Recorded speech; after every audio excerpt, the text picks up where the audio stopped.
Hi everyone, this week's Parsha is Parshas Yisro. And we know, of course, that in this week's Parsha we come to the absolute, one could argue, climax of the entire Torah, which is Matan Torah, the giving of the Torah to the Jewish people at Har Sinai. But we're going to start with what happens directly before Matan Torah. And that is that Yisro, Moshe's father-in-law, leaves his home in Midian and he comes to join the Jewish people at their camp in the desert.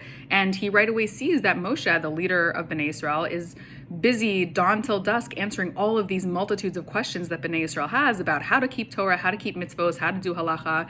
And he says to Moshe, his words are, "This is not good. You need to appoint delegates and you need to create essentially a judicial system so that there are many people involved in answering these daily questions, and you are just the leader overall of Bnei Israel, but that you're not answering hundreds and hundreds and hundreds of questions a day. This is not going to work."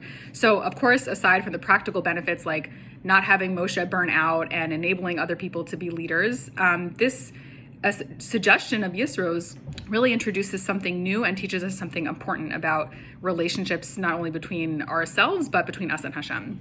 So originally when the Torah was being given, the first two commandments were given directly by God to everybody gathered at Har Sinai. And after the first two commandments, Bnei Israel was sort of so overwhelmed with the awesomeness and the power of this experience that they sort of withdrew and they said, "Moshe, we can't handle this. This is too much for us. This is too almost intense to be directly receiving this information from God himself. We would like you to go up on Har Sinai, receive the Torah, and then you could be the one to come down and give it to us. This directness was too overwhelming and too powerful." And Moshe was disappointed, not because he overestimated Bnei Israel, but because he knew them at their essence and at their core, and he really believed in them, maybe more than they believed in themselves. And he felt truthfully that they were really capable of more than they gave themselves credit for. Maybe they were selling themselves short, and he was disappointed that they were not allowing themselves to experience this amazing experience, and that they were withdrawing and sort of saying, I don't think we can handle this.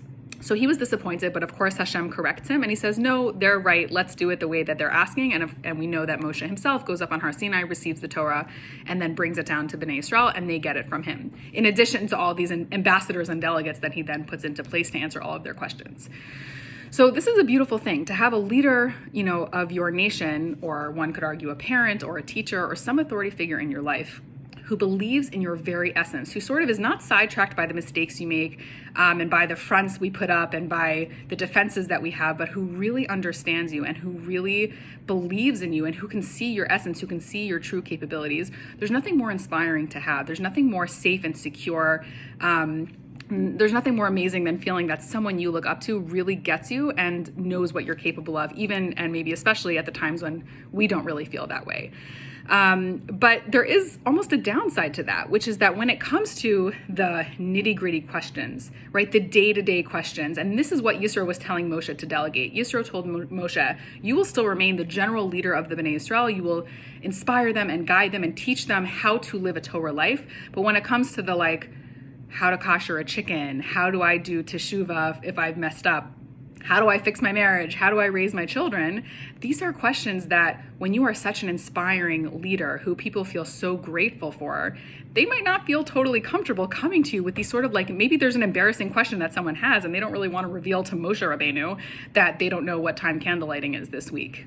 So his suggestion was there has to be a way for people to ask these sort of daily, nitty-gritty, dirty questions that speak much more to their humanity than maybe their innermost essence, which is what Moshe was so in touch with.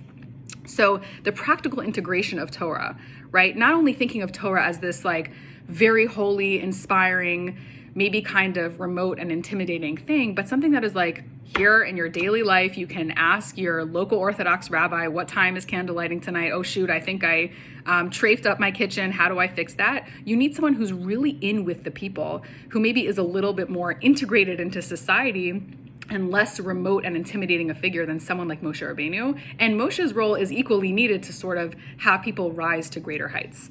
And we might lose a little bit of the perfection of this direct conduit, right? Whether you're talking about Hashem directly talking to Bnei Israel and using Moshe as a buffer, or Moshe talking to Bnei Israel and having to use these delegates as a buffer, you might lose a little bit of the perfection, the raw perfection of that direct conduit.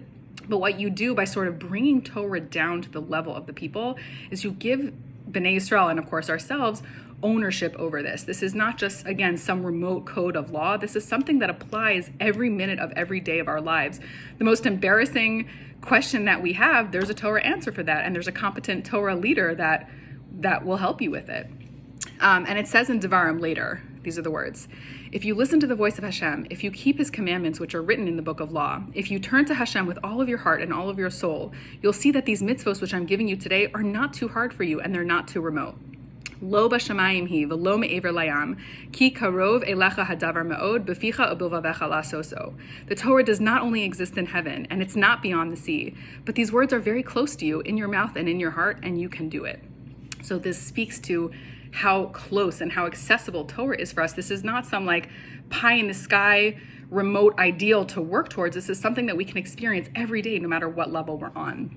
And in Bava Metzia, there's a famous story between Rabbi Eliezer and Rabbi Gamliel. They're arguing about the status of a certain oven. Is it tahor? Is it tameh? And they're going back and forth. And finally, the conclusion that they come to is that regardless of what the Torah says, or regardless of what God's intention is, or what God thinks about this oven, the very process of people interpreting the Torah and arguing over it and deciding how we're going to interpret the law, there's room for that and there's space for that. And the sort of process is what makes it so beautiful and what makes it a living, breathing Torah and what makes it ours, what really gives us ownership of it.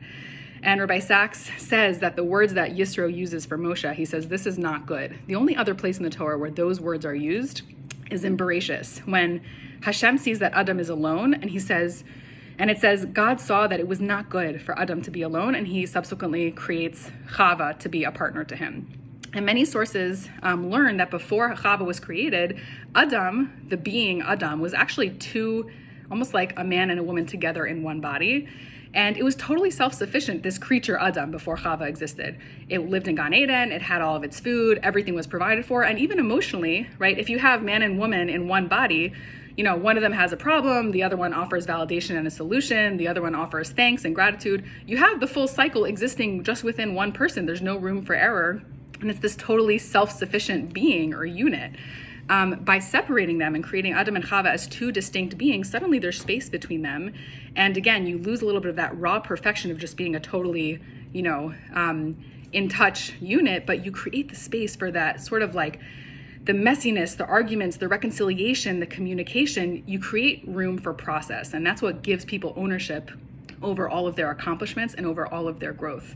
And, we call the Torah Moshe's Torah, not because it's from Moshe, but because Moshe was the conduit through which we received it. And it's so important to remember that while one side of that is true, that there is this perfection, and that Moshe and that Torah sometimes understands us better than we understand ourselves, or gives us more credit even than we give ourselves credit for. This is not remote. It's in your mouth and it's in your heart, and you can do it. We also have to remember that Torah is really ours, and the process of the struggle is what gives us ownership and what makes it our Torah, not just Moshe's Torah. Good Shabbos.